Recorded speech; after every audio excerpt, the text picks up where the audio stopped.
Les origines de la séparation. S'étendre est un aspect fondamental de Dieu qu'il a donné à son Fils. Dans la création, Dieu s'étendit lui-même à ses créations et les imprégna de la même volonté aimante de créer. Tu n'as pas seulement été pleinement créé, mais tu as aussi été créé parfait. Il n'y a aucun vide en toi. À cause de ta ressemblance avec ton Créateur, tu es créateur. Aucun enfant de Dieu ne peut perdre cette aptitude parce qu'elle est inhérente à ce qu'il est, mais il peut en user de manière inappropriée en projetant. Il y a projection ou usage inapproprié de l'extension lorsque tu crois qu'il existe en toi un vide ou un manque et que tu peux le combler avec tes propres idées au lieu de la vérité. Ce processus comprend les étapes suivantes.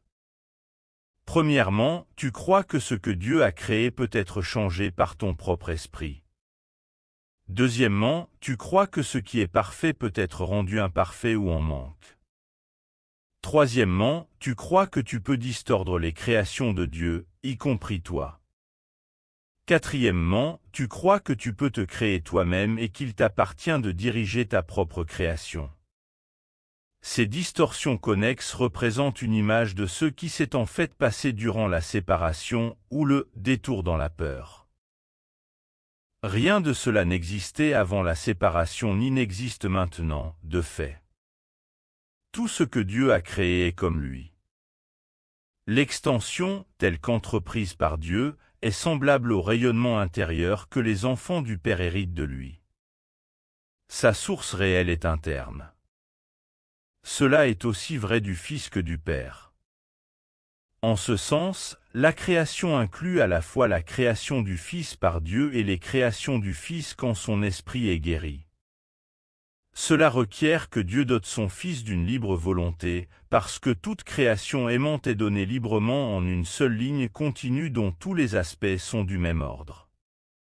Le Jardin d'Éden, ou la condition d'avant la séparation, était un état d'esprit dans lequel il n'y avait aucun besoin.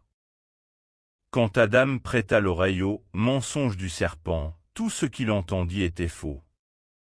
Tu n'es pas obligé de continuer à croire ce qui n'est pas vrai à moins que tu ne choisisses de le faire.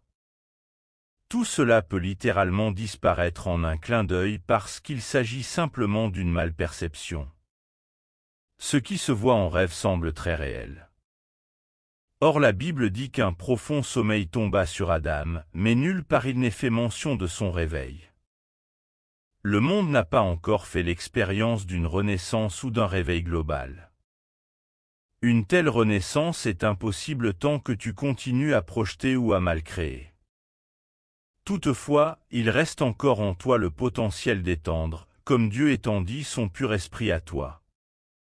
En réalité, c'est ton seul choix, car ta libre volonté t'a été donnée. Pour ta joie dans la création du parfait. En définitive, toute peur peut se réduire à cette malperception fondamentale selon laquelle tu es capable d'usurper la puissance de Dieu. Bien sûr, tu ne peux pas et tu n'as jamais été capable de le faire. Voilà la base réelle de ton évasion de la peur. L'évasion est amenée par ton acceptation de l'expiation qui te permet de te rendre compte que tes erreurs ne se sont jamais réellement produites. C'est seulement après que le profond sommeil fut tombé sur Adam qu'il put faire des cauchemars. Si une lumière est allumée soudainement pendant que quelqu'un fait un rêve apeurant, il se peut tout d'abord qu'il interprète la lumière comme faisant partie de son rêve et qu'il en ait peur. Au réveil, toutefois, la lumière est correctement perçue comme étant sa délivrance du rêve, auquel plus aucune réalité n'est alors accordée. Cette délivrance ne dépend pas des illusions. La connaissance qui illumine ne te rend pas seulement libre, elle te montre aussi clairement que tu es libre. Quels que soient les mensonges auxquels tu peux croire, le miracle ne s'en soucie pas, qui peut tous les guérir avec la même facilité. Il ne fait pas de distinction entre les malperceptions. Son seul souci est de distinguer entre la vérité d'une part et l'erreur d'autre part.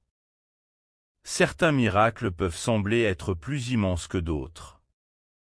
Mais souviens-toi du premier principe de ce cours, il n'y a pas d'ordre de difficulté dans les miracles. En réalité, tu es parfaitement inaffecté par toutes les expressions du manque d'amour. Celles-ci peuvent être de toi comme d'autrui. De toi envers autrui ou d'autrui envers toi. La paix est un attribut en toi. Tu ne peux pas la trouver au dehors.